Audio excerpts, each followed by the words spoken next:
Hi, I'm Judy Witt, Very. Divina Cucina, and I'd like to welcome to my conversations at the kitchen table my friend Lucy Vanel from Lyon, France.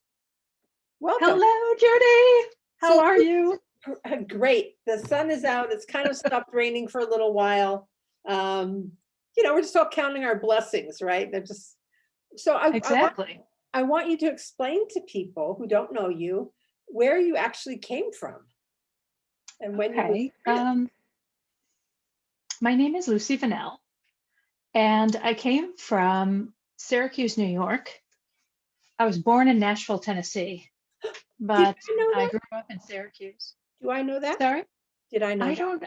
I don't think you knew that, Do you Judy. know That where that I was was just one born? of Do those details. you know where I was born?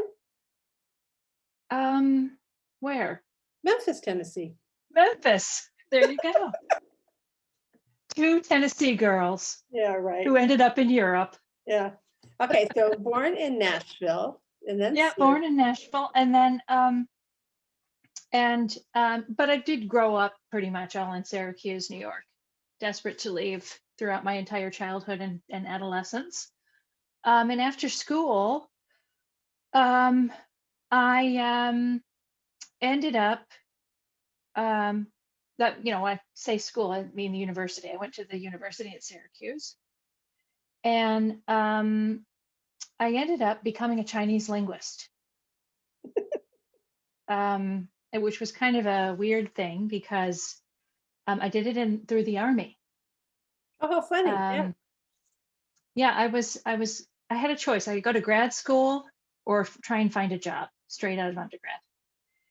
And I always wanted to go abroad. All my friends, I studied art. All of my friends wanted to had like gone abroad, had done the Florence program, for Yeah, example. Syracuse is famous. Um, and I didn't really have that opportunity. So I desperately wanted to travel. And I saw the US Army as the opportunity to do that. And I signed up before my parents even realized what was going on. How funny. And I came home and said, I've enlisted in the Army and I'm going to be a linguist. So you were an art And major so, in school. yeah. Okay. And very sheltered, naive young child goes into the US Army, learns a lot about the world, learns Chinese, learned a lot about people. And when I was done with that, I was ready to go to China. I loved the language, the culture, and everything that I had learned about the Chinese culture. And so I spent the next 5 years in Beijing, China, and traveling around different parts of China, working for a trading company. Um, and that really was my introduction to food because the Chinese cuisine, there are many, many different Chinese cuisines depending on the regional aspects. And when you travel around to the different areas and eat the different specialties, you realize how varied and incredibly um, codified Chinese cooking is. Mhm. You know, it's not General Tso's chicken. Yeah. So, um, so that was really my first kind of voyage into going abroad and learning about different cultures and So what year cuisines. did you move to China? So that was in, I would say, 92, 93, 93. And then about 5 years later, I decided to go back to the States and go back to school. I had been saving my money, and I went back to school to study art again after all that time. Or And I was in North Carolina, and I met my husband, who is French. what was he doing in North Carolina? He was doing an experiment. He was there for 10 days. Wow. We met, love at first sight. Um, and we ended up, I convinced my advisor that I had to learn French for this very important project I was working on. Mhm. And so I did what the first semester, I went there for a semester at La Sorbonne and ended up signing up to do the French language program there. And by the time I was finished with that, I was engaged to my husband, How great. and we made a life of it. And Wow. so that was how I ended up in France eventually. Is he from Lyon? He's not from Lyon, he's from Toulon in the south of France. Mhm. And so when we moved here, I spoke Chinese better than I did French. And I would go around to the, do my shopping in places that felt more comfortable to me. And one of them was the market, the outdoor markets in France. I really hated the grocery stores. They had rules and weird customs that I didn't feel comfortable with. So I would go to the market and just kind of, haggle around and get to know the people there. And that was when I first started falling in love with French cuisine and the seasonal aspects of French cuisine. The first time you see those big boxes full of zucchini flowers at the French market, and you're like, whoa. And then they go away, and then, they show up again the next year. And there they are. And you're like taking the calendar saying, oh, tomorrow I'm going to see this, I'm going to see that. And then, and then you start to anticipate, and you've got your recipes that you develop over time, just, like regular family recipes. Everything's really a cycle, and it's so exciting, And we both teach cooking. I think one of the things I try to, explain to people is go to the market first and plan your meal. Because when you're, it's not like in America where you can get everything 24/7 and it's all available, and there really are no more seasons because it's summer somewhere or spring somewhere, but shipping that food changes it. That's right. It changes the flavors. Yeah, and on the French markets, they have these rules, like in the US, the farmers markets are farmers markets. It's all coming straight from the farm if you go to your farmers market. And in France, it's nationalized, and it's a system that allows people to buy the vegetables from the same warehouses that are supplying the grocery stores and bring them to the market. And you get that. You'll get mangoes and pineapples and things that can't possibly grow where you live, but then there are the farmers, and those are the things. And if you look at, for example, like a head of lettuce from the reseller and a head of lettuce from the farmer, you can instantly tell the difference. Yeah. And this is part of the content of my market table classes, where we go and we learn to identify who are the producers and who are the resellers, and why it's good to also have resellers, because people's tastes vary. We're not like purists to the point where we can't buy anything that's slightly out of season or not local. For example, we don't grow lemons, and right, exactly. But at the same time, to make the most of what's coming from the farm, and that is these big bunches of herbs. And the beautiful, right now we've got this, just it's summertime, your typical summertime produce.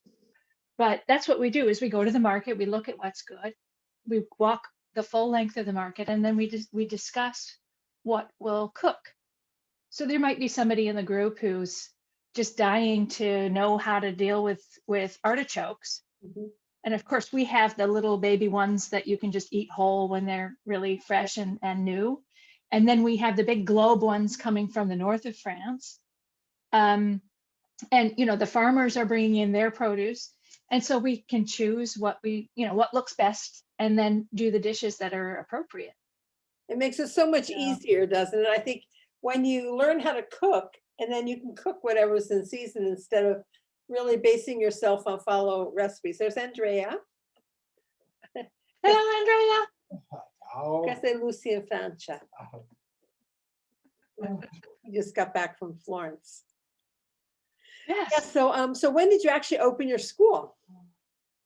So I started my business in 2007, and it started out as giving, punctual sort of individual lessons to people who were approaching me through my blog.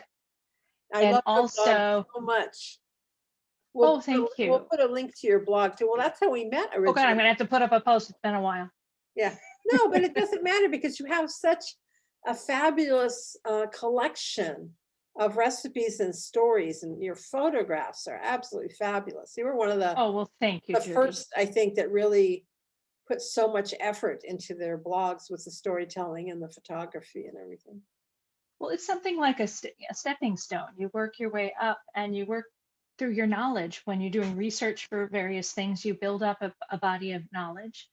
And then, after I went to Sicily with you, was when I really just started burning a little candle under my butt to say, hey, Lucy, open up the school. And I remember sitting there, and at the time that I was, we found a property, and I was had decided that I was going to put everything into this remodel and to build this kitchen. And I was in touch with you quite a bit during that time. And you were saying, like, build it, and they will come. Isn't that the And truth, though, you have right? no idea how much it is. It is. So let's see, by 2010, I had made the decision to open up my own kitchen, because I'd started teaching around in other people's kitchens. I'd learned that teaching from my home was not really the ideal thing with a baby. I had a baby, and so one day I was running down the street with a stroller full of food, because I knew I had a 5-minute window after my class was over to get to the daycare center and pick him up. Otherwise, they were going to put him out on the street. And I almost ran this lady over, and I thought, wouldn't it be nice if I could teach out of my own teaching kitchen? Yeah. It So I've really been teaching changes, in, doesn't it? yeah. Being able to stock your kitchen with the ingredients that you need and not having to measure it out and carry it to your class, Mhm. it was a game changer. Having all your things there and making it Having about all of you. my Yeah. things, knowing exactly where they are. I loved your blackboard. I mean, I Oh, just thank you. followed you online, but seeing how it all came together, it was so perfect. Well, it turned out to be really a good one, a good decision to do it, because it basically just made me focus completely on teaching. And I've been doing that since 2012. So almost 10 years of completely just my full schedule is everything around my So when did you class. get your pastry diploma? Did you do that before you opened the school? Well, I started preparing for it before. It was one of those things that actually was something that I didn't plan to do. And then there were friends of mine that convinced me to do it because I was complaining. I had, Wait a second, we're gonna have to cut this. Hold on.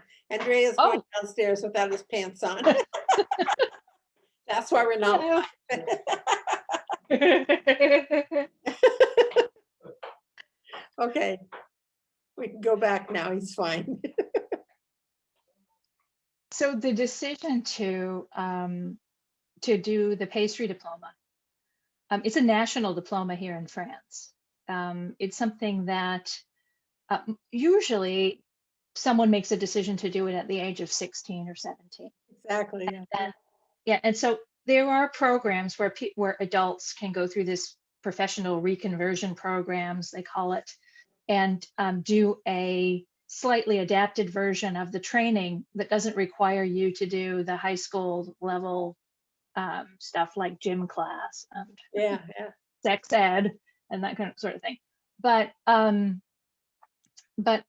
had, gotten advice from friends. I was trying to build into my business model doing some baking, American baking, Mhm. American birthday cakes. This was a thing that way back before Oh, yeah, totally. cupcakes went wild and all that. But I was thinking, okay, I'm going to have this kitchen. I'm going to have a number of ovens. I'm going to have this space. I'm going to do something in my low season. And I think what I'm going to do with that is I'm going to do these American style birthday cakes. There goes my headphone. And my husband looked at the business model and said, I don't think that's going to be possible. And so I found out that you can't sell any baked goods in France unless you have the French pastry diploma, Okay. or at least that was the rule. I Uh-huh. mean, I think some people go around the rules a little bit. Yeah. So when I did the training for the, for the pastry, there were some young people who were planning on opening up cupcake shops, but were learning the whole French repertoire and going through the national exam so that they would have the piece of paper that said that they could do that. Yeah. Yeah. Crazy. So it was just kind of a last minute decision where one of my friends knocked on the door and said, okay, today's the day you're signing up for your exam. And I started intensive training for the exam, which was awesome Yeah. because I really fell in love with the technique and the repertoire. And I hadn't grown up standing in line at the pastry shop, memorizing the pastry the way that most French people do. Uh-huh. People know what the flavors are supposed to be and what the classic flavors are and when it's a variation and when it's not. And, I didn't have that knowledge. Mhm. So there was a lot of learning, like intensive studying taking place. Yeah. Not just Get the ready for that. technique. Yeah. Yeah, and the technique was something that I already had a little bit of, and then I was very lucky to have pastry chef friends who were specialists in this or that. Like there was one bread baker who taught me the techniques for brioche, and there was another person who taught me some laminating for doing viennoiserie and that sort of thing. And there was someone else whose specialty was in entremet, and I worked with her for a little while to get those straight.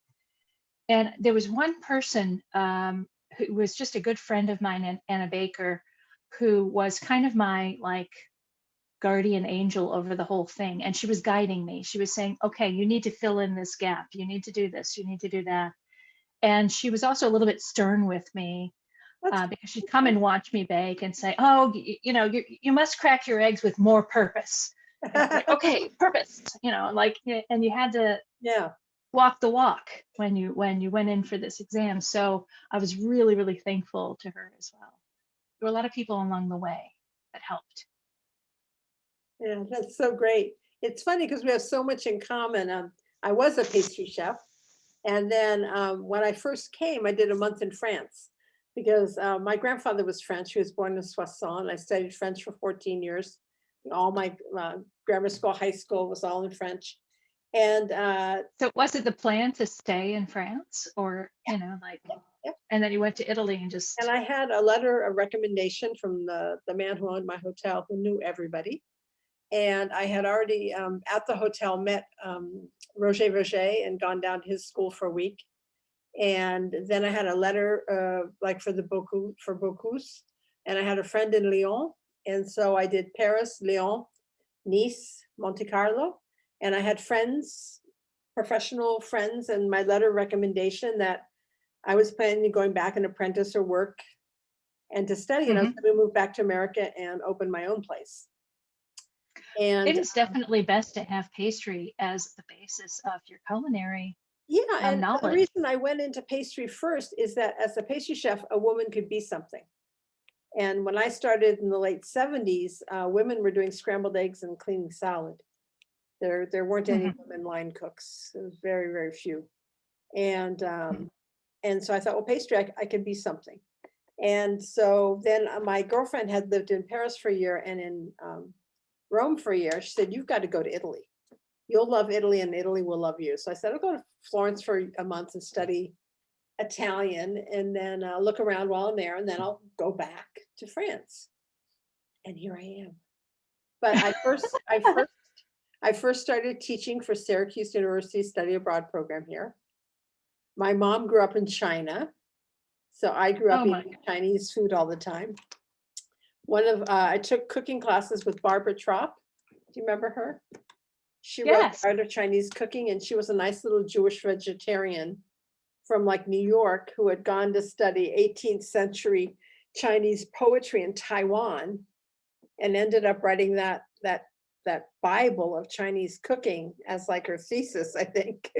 I was just cleaning my office, but I think I had it on my desk just this morning, I actually. love that book so much, and she was really inspirational. There were a lot of women that I had learned from. I had another friend who was Diane Dexter that I studied Austrian pastry from. And what she would do, like her husband wrote paperback novels, and she taught Viennese pastries. And what they would do is go to Austria every winter and ski, and then ski all morning, and then he'd go write his book, and And she'd she go went out hang to out go with to the women pastry. and do pastries. And then off season, they'd come back home, he'd finish his book, and she'd travel and teach. And I go, now that's a perfect life, right? That's a plan. Yeah. There's a plan for you. I just think food is Yeah. going to save the world, you know? It certainly is central to the pleasure of living, isn't it? Yeah, and I think what's really nice too, to me, it's why I'm always like, open the school, is what makes a city special to somebody is when you meet someone who lives there and they give you a special insight. I see so many tourists that, and I think about this, they just come into the city, they run, they have like a checklist. Okay, I've got to go see this, this, this, and this, and I'm supposed to eat this, this, and this, and they're alone and they never get a guide. I mean, I never used to get a guide, I'm just a poor kid traveling or whatever. But the difference it makes meeting someone, eating the real food, sharing a table with someone. And so I think I think you probably do the multiple things too, where it's always not a hands-on cooking class. It could be a market tour or, Yeah. So twice a week, I'll take a group to the market, and on the way, spend 45 minutes. Like, we'll stop and talk. We'll mhm, talk about the place. Lyon, the city, was one of the most important cities in Rome. It was the capital of Gaul. Everything from Tuscany north. Lyon asterisks was and the obelisks. capital. Exactly. And they built those roads, just fanning out from Lyon. The whole road system that exists now in France was based on the Roman roads. So, it starts with Rome. And the hill where my kitchen is where they had the federal sanctuary. Wow. So this was like the national, the federal sanctuary of Gaul. Down at the bottom of the hill, they had the baths, and then there were the temples going up.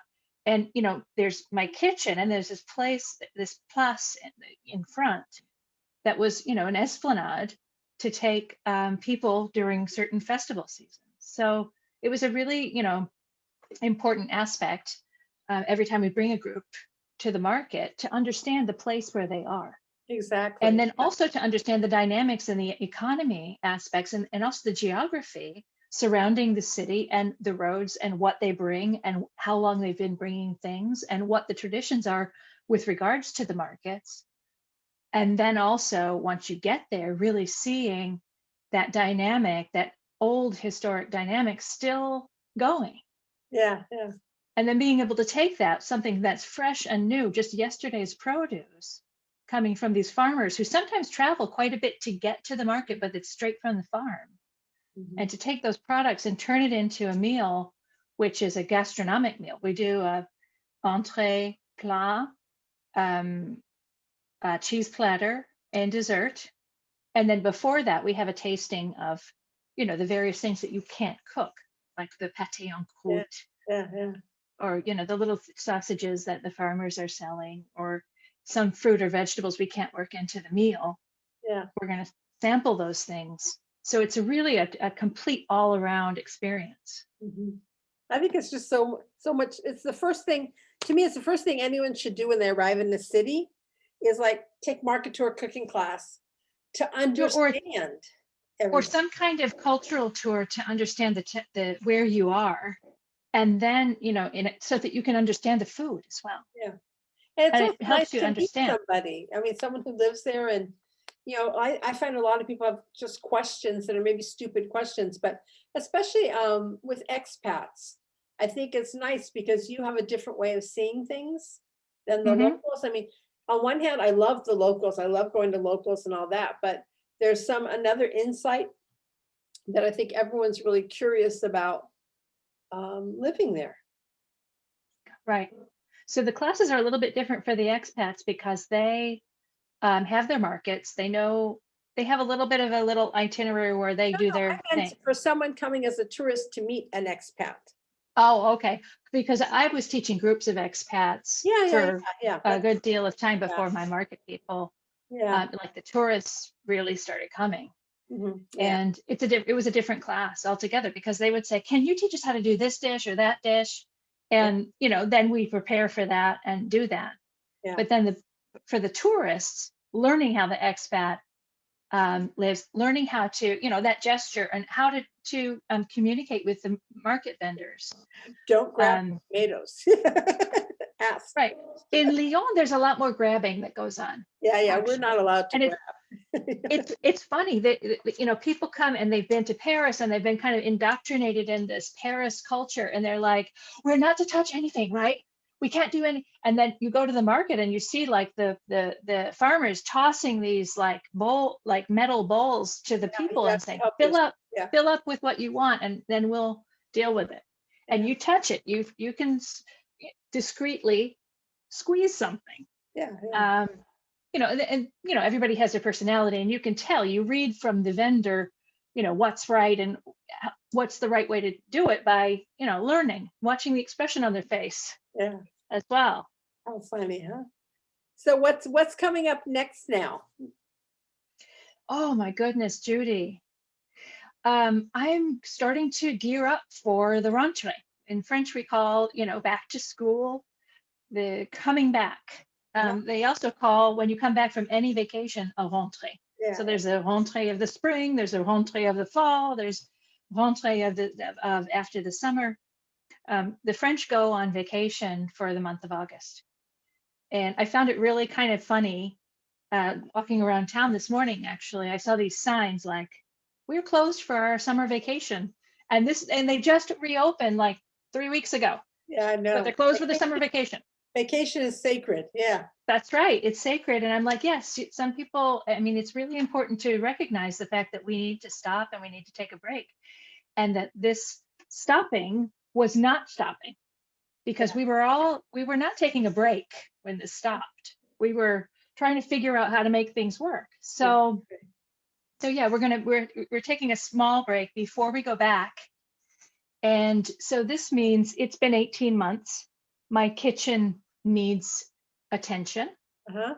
I have armoires just spilling over with all of the spices and things that I've been doing, Chinese cooking, Yeah, like multinational stuff that I have to go through and prepare to be able to go back to the classic switch cuisine back that to we're doing. French. So yeah, so that's going to be a job. And I have this whole list of things that have to be dusted, and the certain maintenance people are coming in. We're doing some decor work. We're waiting on tiles You still to have the do a blackboard? backsplash. I still have the blackboard. And so getting ready, and I have people signing up already for classes in September. Perfect. September and October are filling up. When I have a class with enough people in it, it turns green on my calendar, and my calendar for September and October is green. Oh, that's nice, huh? And yeah, and so I'm kind of counting on that, and gearing up, like physically, starting to do a little bit more exercise and get out and walk the stairs and do Yeah, some because core it's strengthening training exercises. out of practice, right? Of all that physical energy. Yeah, I'll never forget when I first started teaching those full day classes. Just, the first class I taught that was a full day. The people we were like, bye, please come back, da da da. And I closed the curtains and I laid down directly on the floor and fell asleep on the floor. Yeah.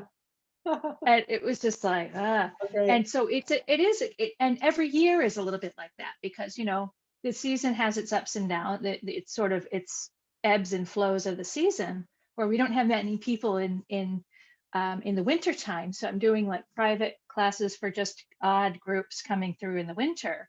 Uh-huh. And then when the season really starts, where you've got that rhythm going, it's always a little bit of a uphill push to get it going. And so Yeah. this has been an 18-month lull So you also, in physically. Lyon, there's also American Study Abroad programs usually, right? There are. Yeah. And I'll usually have a group or two come through as a cultural activity, to Yeah. do a dish or to talk about herbs. What do the kids who come to Lyon, what do they major in? French or artistic? There's a law school, a very prestigious exchange with a law school that takes place.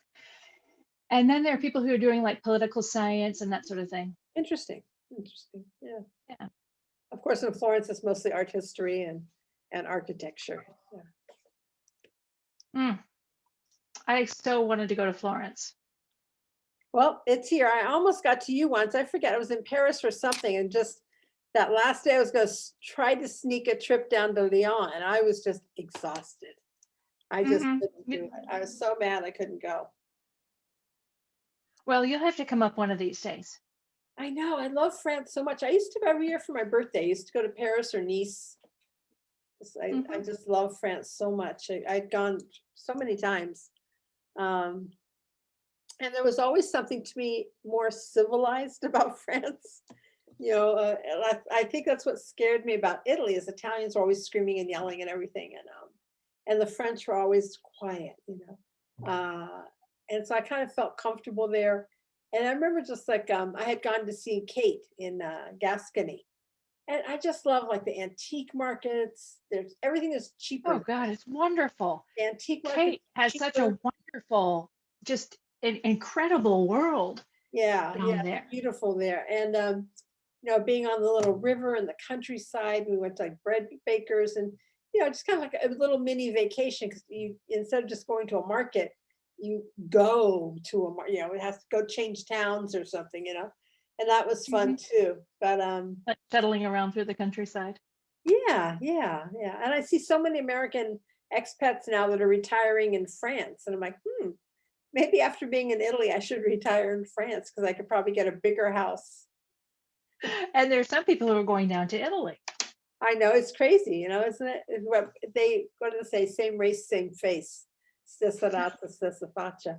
And there's so much that's similar too, because the borders were very liquid. I mean, part of France, like you said, from Roman times. I think the border, and the border with Italy, up until quite recently, was just outside of Lyon. Yeah. I mean, literally, you start rolling into Savoie and into the hills of the Alps, and that was all Italy. And it's the king of Italy was the king of Savoy. Right. And so there was like a road connecting like from Torino where he was all the way down. And I had once bought a cookbook about the women of the Savoy and the food and the recipes traveling down there and how, I remember going to Nice and someone saying, "Oh, we're going to take you to this restaurant. It's fabulous, real traditional Nice food." And it turned out it was Italian. It was like tripe and stuff. And I'm like, I get that at home. I want something French, And I didn't really realize how Italian Nice was. Yeah, and there are entire regions of France with very strong Italy connections that go back for centuries with the trade. And especially for Lyon as well, because the roads cut straight through. Yeah. So, and it affects the recipe. So I always love like tracing recipes back. And like now I was working with pesto, which is pistou, right? And in Genoa, which is on the coast there, they do a vegetable soup with the pesto stirred in. It's eaten room temperature with rice in it. And then we have the torta di ceci, which is like the socca, and the panelle from Sicily or the panisse of France. And just tracing these recipes back and seeing how they moved with trade and people bringing them back and forth. It's just fascinating. Yeah. That's certainly. And, there were people, there were royalty, Mary de Medici. Yeah, there are two, actually. There were two, Catherine and Marie de Medici, both married French kings. Right, the Medici. Right, exactly. Excuse my pronunciation. And they were both from Florence. So yeah, and Mary was in Lyon. Oh wow! Okay. And she had her cooks to come with her. Yeah. And so the legend is, because of course we can't really actually say for sure, but the legend is that one of her cooks invented choux pastry Mhm. in Lyon. And bechamel. Oh, there you go. I mean, we And have, these we are have these are the I've got books on foundations. this, how Catherine was 14 when she got married, and that she brought the royal staff with her. And how many of the recipes were codified in France because the Italians had not written things down. There were some books by monks, but Mhm, not really cookbooks, like real cookbooks mhm. for normal people.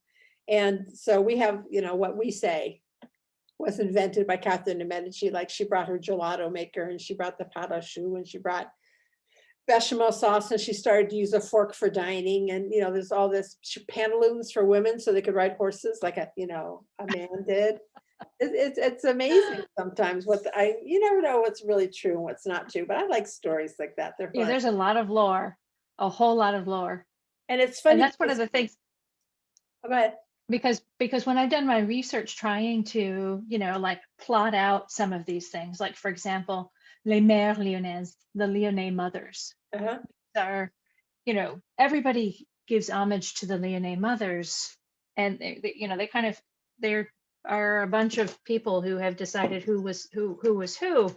But at the same time, when you really try and get historical evidence about these women, it doesn't really exist, Yeah. Funny. because their names didn't go on the papers, their names didn't go on deeds, they were not the business owners, other people signed for them. Yeah. Sometimes they couldn't even read and write, and they were cooking, really fabulous food, but at the same time, there was no record being kept of this sort of thing, the way that it was with with men who were running their establishments. So it's really kind of um, you have to sort of like read the lore, and the books that are referred to, if you go to the source, you see that it's just people telling stories.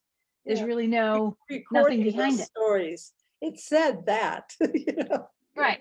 We hear that at one time it was like this, but then, that's basically Yeah, but who said? so it's difficult to really pin down the truth about some things. And you hear, and also the internet has caused a lot of that, a lot of Uh, confusion. I just, Oh my I'm always God. so surprised by how little people know about the past when there's so much information available. Like the people, we learned from people who researched and wrote books that really did the research. And now you go to look for a recipe online and you'll see the same recipe on 20 people's site, word for word, that obviously was stolen, Yeah. copied and pasted a million times as if it's the truth. And it's new. And you're like, And didn't I do that in yeah, the 70s? right. And there's a lot of things where people will take Wikipedia as gospel. And you're looking at things and you're like, like you'll look up something, you're working on some research, and of course you're going to cover everything you can. And you look on Wikipedia and it says, oh, and you think, God, I've got to write them and tell them that that's wrong, because I know from my meticulous research that's not the case. And then you look, and other people have just cut and paste from Wikipedia onto their blogs or whatever, and that's it starts to muddy the waters, doesn't it? Yeah, totally. I tried to make your clementines, your mother-in-law's clementines once. Oh, la la la la. Yeah, I And love that story so much. And I then was you did so such a great picky. job of documenting the Sicilian braccioli that we made together at Oh, the Olio Verde estate, at Becina. Yeah, Becchina's estate. Yeah, Becina. yeah. I love it. She finally retired. Okay. Yeah, they made And her retire. the thing about that was when I came back, I went up to the mountains and this was what was Italy before. Uh-huh. And I went to the butcher to get the beef that was required, and I explained to him that I wanted, Janice. I Uh-huh. wanted this. I wanted it to be a young cow, but not necessarily veal. Yeah. And he was like, "Oh, I know exactly what you're talking about. We call these little birds." And he was like, "This is a local specialty." I was like, Yeah. "Wait, no." Yeah, here in Tuscany, we would call them, they call it what, fagioli, uccelletti scappati, the runaway birds or something. And when you Yeah. cook, So it became illegal to eat the little oiseaux, the little birds. You yeah. had little rolled beef, and every region does a different filling. Yeah. And this was in Alpine France, where the butcher was telling me les petits oiseaux.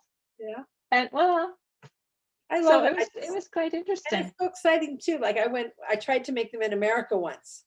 And I was trying to Mhm. ask, I said, okay, let's go to at the butcher, let's go to butcher that's Italian, because he's gonna understand what I asked for, because also in America, they're mostly meat cutters and not really butchers anymore, right? Mhm. There's people that cut things with hacksaws, They're good. Yeah, right. and they Exactly. buy things come in, they just repackage them. And so I went in, we're asking this one guy, and he goes, "Oh, I know what you want. My grandmother made those all the time." He goes, "We don't sell that. But what it is the Chateaubriand Okay. sliced thin." So all they had were whole Chateaubriand pieces already cut, and he hand cut them all for me. Oh, well, that's lovely. Wasn't that? He goes, "You have to give me time. Come back like in a few hours," and he hand cut it for me Awesome. because he understood. Yeah, and also this is where you get an artisan or someone who's working in food who understands your passion and your what you're trying to do. And when they really get it, there's an exchange that takes place, Mhm. and it comes from a respect of the other person's passion for what they're doing. Yeah, the And I knowledge. think that that's yeah, and so we see that everywhere, and in at the market especially. Mhm. You have these people who are so eager when they found out, for example, that I was doing these special dishes with the poulet de Bresse, Yeah. which is a special chicken that comes from just outside of Lyon. Mhm. And it's considered to be, the best chicken of France. And when, they had this group of people around me and they're all looking, and and I'm saying, okay, well, you show us how it's carved, because I have a special way of carving the chicken. Uh-huh. And so he would be so meticulous, and it was just so touching, because if it was just me saying, I want you to take this chicken and cut it up for me, and just not sharing that, but Yeah. saying, I'm going to make a fricassee with morels and vin jaune, for example, Yeah. the yellow with this very special wine that goes into this fricassee. Instantly, he takes an interest in what he's doing, and that it's entertaining him. And it's kind of making his day, Yeah, it's because their pride, because so many people don't go to that point anymore. They don't take advantage right, of the expertise of the men. where they see it as kind of a transactional thing, where they say, okay, give me a chicken cut into 8 pieces, and then it's like chop chop chop, next. Yeah, But then I say, I'm going to cook this dish, yeah. and I know that there's a special way that you can remove the supreme, the breast from the carcass, leaving the wing intact. And it's a special way for this special dish. Uh-huh. And he's like, oh yes, I know. And so now, seeing that and knowing that they enjoy that, Uh-huh. I'm not inconveniencing them to make No, them, no, no. It's taking advantage of it. They love ask it. them to. Yeah. And Yeah. I usually try to wait till there's several people around, and I'll come back and I'll compliment them, or I'll say, "Oh, can you do again what you did for me that time?" Make a story out of ordering and Yeah. complimenting their expertise. And so then they get all kind of, their pets, what is that, like a chicken, they get all stand straighter, and they're proud that, oh yes, and then you get the best chicken, and you get better things, and they have a relationship with you. So Lucy, do you have an online calendar with your classes that are available, or do people I just write when do. you're coming? On my website, there is a list of classes that I break down in two different ways. One is a list of, by month, the classes that are coming up. I know that people like to plan ahead when they travel, Mhm. especially to France, and when you're planning a lot of people get a lot more pleasure out of doing the actual A planning. planning, sitting at their desk at work going, I'm going to get signed up for this class.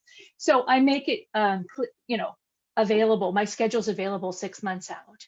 Oh, good. And yeah, and then you can look it up and say, look, I have this week in Lyon, and they'll see that in my school, I offer the market class on Tuesdays and Fridays, Mhm.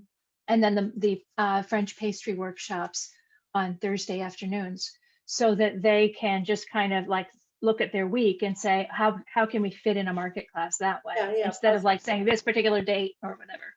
yeah, that's So yeah, that's two all. different. I know a lot of people are already like next spring, they're looking forward to it already. Yeah, They start I've planning. had some requests for next spring, Mhm. and groups of friends that are traveling. But people are signing up, and it's very encouraging. So do So you do anything like a weekend away or week-long programs, or just teach out of your school? Do you do a, my thing is the classes, okay. and also La Cuisine Lyonnaise.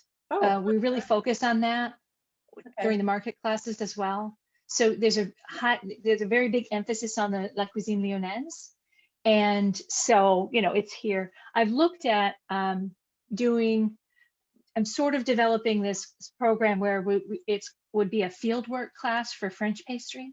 Mhm. So they'd come in for a week, and then every day we would do field work, going out and visiting with like Milieu Ouvrier de France pastry chefs, Yeah. Mhm. who can show us how they do things in their laboratoire.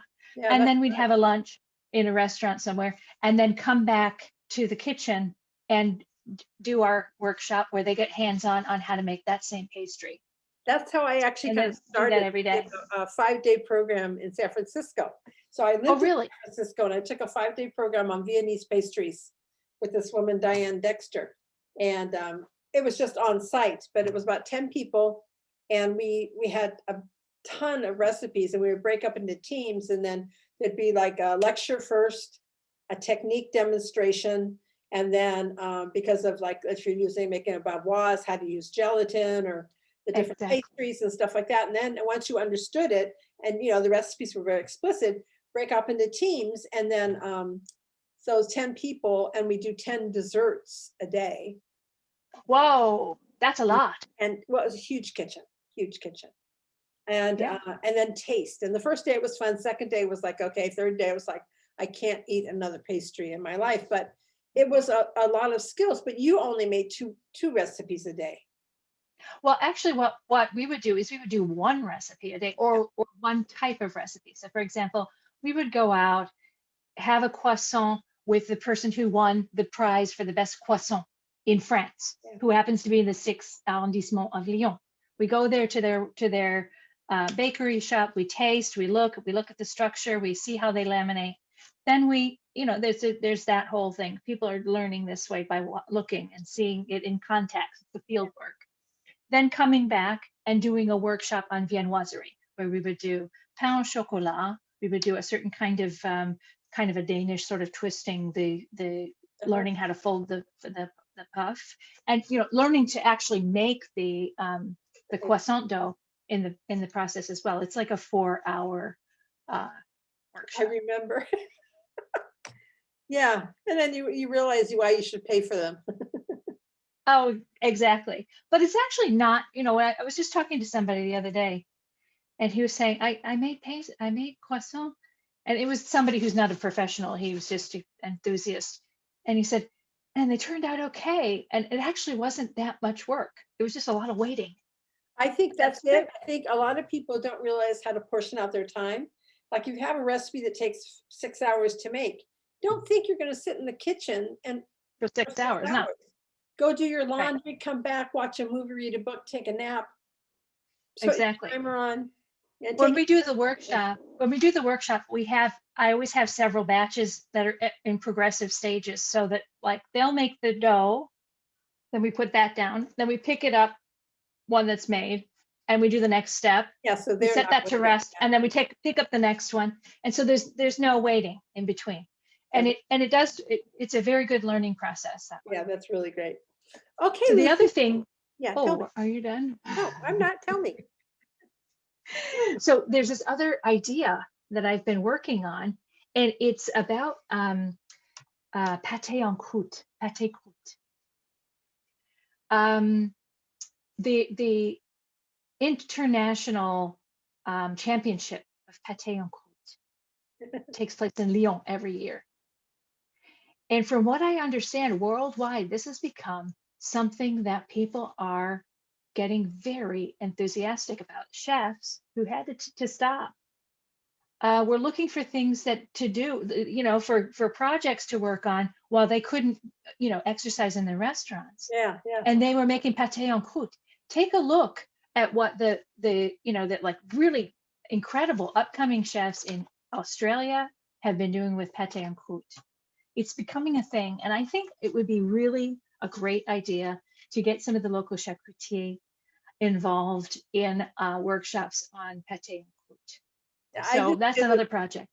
They're delicious and they're so much fun for a party. I think having grown up like in San Francisco, we were so spoiled that we had beautiful French butchers that we could just go and you could buy these beautiful, like chicken liver pâtés and the ones with the Mm. truffles in them and the pâté en croûte, and you could just buy a slice and set up these beautiful tasting boards and then the cheeses but it is such a beautiful skill to have. You And know, you know what? In France, it's codified so that there are certain types of, the name corresponds to certain ingredients that go into it. And there's a whole world there to kind of fill in the blanks and learn about, the basics of the pâté en croûte, so that then you can go on to the variations and the regional twists and even international fusion flavors and that sort of thing. food is just so fabulous. It's such a great way to study. You get to eat, you get to taste, you get to talk to people. I think it's just a fabulous way to get to know people in foreign countries is asking about recipes. So research becomes a very personal contact, and it could just be Exactly. curiosity, but to me, it's also a sign of respect. And people give, professionals will give. If they see that someone is serious about the subject, they're not going to hold back. They're going to give you what they have with joy. Because I With the think also it doesn't mean you can't really steal because you don't see how they do it. And you won't have the exact same ingredients. They know that. Yeah, and if they know that you're trying to learn something, they're going to teach you. I mean, there are trade secrets. Mhm. There are things that that people might not want to show. But the true professional knows that this is a repertoire that exists for everyone. Mhm. So I have found that once they realize that you're serious about learning and that you respect their craft, the technique becomes a pleasure to share. But if you come in and you say, I'm writing a book and it's going to be me and me, and you need to give me your recipe, well, that's not going to work. Yeah, isn't that the truth? Yeah, it has to be reciprocal. Exactly. Well, thank you so much, Lucy. And so I'm going to connect everyone to your blog also. And is that Okay. Or different? you could connect them to my website, which I, has links to my blog and I was going to Instagram say and all of that. that I would think your blog would be on your website, right? And there's a link to that there. Right. There's a link to the blog on the website and the Instagram where there are stories still going on, even though we don't have classes. I've been going around visiting I think restaurants. the thing that people are most interested in is like everyday life and going to the market And and seeing exploring the the nooks and progressions of what crannies. we're doing and what's going on in town. Like, here now the sunflower fields are just bursting into bloom and they're just absolutely gorgeous. I mean, can you ever get too much of like cypress trees and sunflowers? You cannot. I kind of miss being in Florence anymore because I could have been walking around the city all the time. So now I'm just walking around, I have capers growing on the walls of the old church by my house. And And they're just as fascinating as the medieval courtyards yeah, I mean, in your it's, capers. what you don't have. Everyone loves to see where somebody lives and what they're doing and what you're eating and drinking anyway, whether you're working or not. So I think it's just a fabulous way to share. Okay, so I'll link Right. to So you can You can Thank, explore with me in Lyon. yeah, I love Leon. Oh, God. Come on up. I'm just so tired anymore. Oops, here's my cat too. Okay, thank you so much, Lucy. It was a pleasure. Judy, thank you. Thank you so much. Oh, here goes my cat. Come say hi to Lucy. No, Hello. here he is. Say hi. Say hi. Hello, kitty kitty. Oh, I've seen that kitty cat before. He was brought to us. Was he This the one kid, who was like, okay, he was a that baby. wasn't the one who was crying in the barn? Yeah, well, no, that was his sister actually. We had a black cat that he just showed up and we wouldn't let him in the house, but we would feed him. And one day he showed up with a little kitten this big in his mouth, which was him.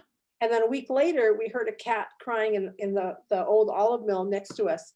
And it was his sister who had been left a week alone after him. Oh la la. So now we still have them. The black cat's gone, but these two are still here, our babies.